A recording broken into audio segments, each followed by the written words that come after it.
There is one verse in the Bible that many Christians use to prove that Jesus is God. But if you do not mention the context, non-Christians will explain it away. So today I want to teach you how to avoid making this mistake and show you how to turn it into a very powerful testimony of Jesus' divinity. The passage I am talking about is John 10:30, where Jesus said, "I and the Father are one."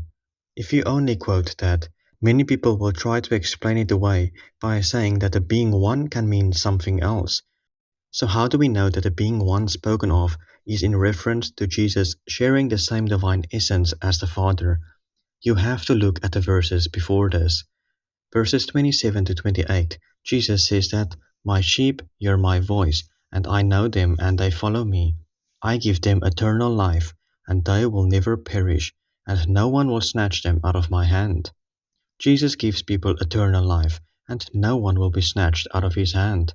Jesus is making use of Isaiah 41 and Deuteronomy 32, where God is emphatic that he is the only God, and that he has sovereign power over the people because we are in his hands. Jesus says that he gives us eternal life and that we are secure in his hands, which means that Jesus is sovereign over his people just like Yahweh. And Jesus also made use of Psalm 95. "Let us worship and bow down.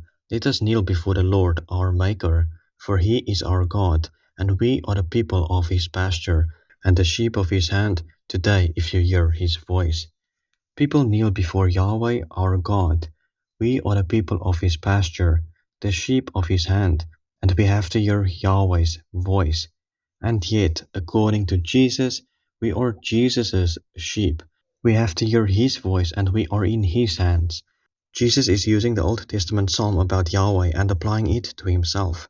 Jesus is revealing that he is Yahweh, and it is within this context that Jesus says, "I and the Father are one," confirming that he is God. And the Jews understood this because in verse 33 they wanted to kill Jesus for blasphemy, because you, being a man, make yourself God. So Christians are correct to use John 10:30 as proof for Jesus' divinity, but do not forget that the context starts in verse 27, because that is the most important part. The context is what makes verse 30 such a powerful testimony, and this is how you should use John 10:30. Thank you for watching today's video. Help me spread faithful Catholicism by supporting this channel by liking, subscribing, and sharing it with other people. God bless you.